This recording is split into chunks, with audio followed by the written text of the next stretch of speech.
The magical world of WondLa is coming to an end, but this third season, everyone is going to have to see. Jeanine Mason is the voice of the star of this show. What do people need to know if they haven't seen WondLa yet on Apple TV?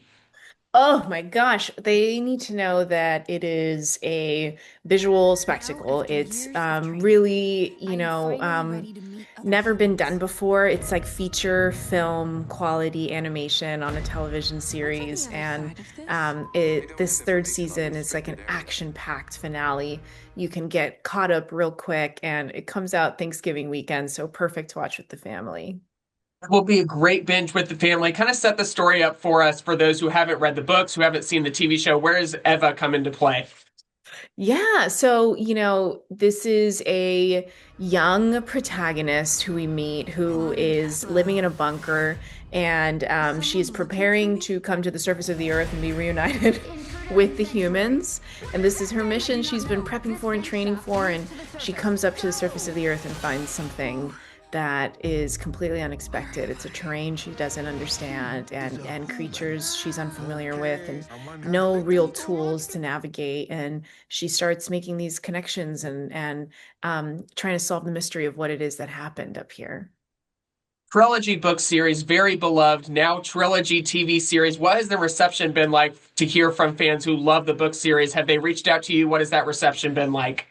Yes, it makes me so happy because, this is sort of like the ideal structure for a fan of the book series in that you get the books exist in their beautiful trilogy. And then Tony DiTerlizzi, who is the writer of the books, is an executive producer on this, and he talks about it like getting to go back to those original crayons and getting to kind of rework the story. And so we structure off the top very similarly, but we've gotten to create another, not only animation style, it's very different from the drawings in the books, the original, look of these characters, but also narratively a new storyline. So I'm just, I'm a fan myself and would love 1,000, Wanla iterations, and I'm just really proud of this one within the umbrella of the Wanla world.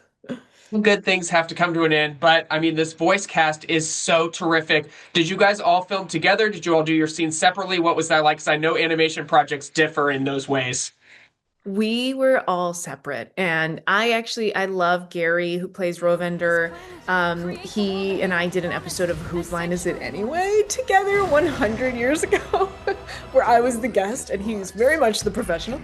And he was so gracious then. So this was just like such a fun moment to get to do this together. And the Eva and Rovender relationship is the sweetest odd couple relationship. He's this like curmudgeon-y, you know, um, uh, figure in her life, and she's just like ribbing at him, and yeah, they have this like father-daughter dynamic that is maybe my favorite thing about this show. So it's really fun.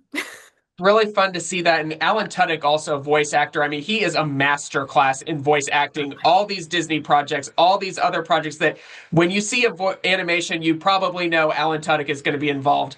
What did he give any advice for the other actors working on this show? No, I haven't met him, and I'm so bummed. But now I feel this is the perfect card, like to pull out when I inevitably run into him at some point, and I'm going to be like, "It's me, it's Eva 9." So I can't wait to meet him in person. But no, I haven't chatted with him, and he's such a legend. I'm such a fan of his career and God across all the different disciplines. But man, in animation, 100% with you. It's like legendary.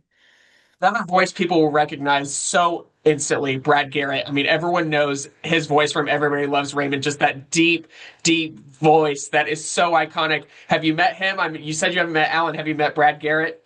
I haven't met Brad, but I love Otto so much. And when they told me Brad was doing it immediately, I know that was, there were iterations in which Otto was going to be like nonverbal or just like sort of grunty, and then they ultimately really felt like he needed that little bit of, I mean, he's really the like giant stuffed animal dog character. Like he's not a dog. He's but he feels like, that sort of tenderness that you have for like a pet. And so beloved. And he's this giant water bear thing. Yeah, and weirdly enough, Brad does immediately come to mind. So there you go. It worked out.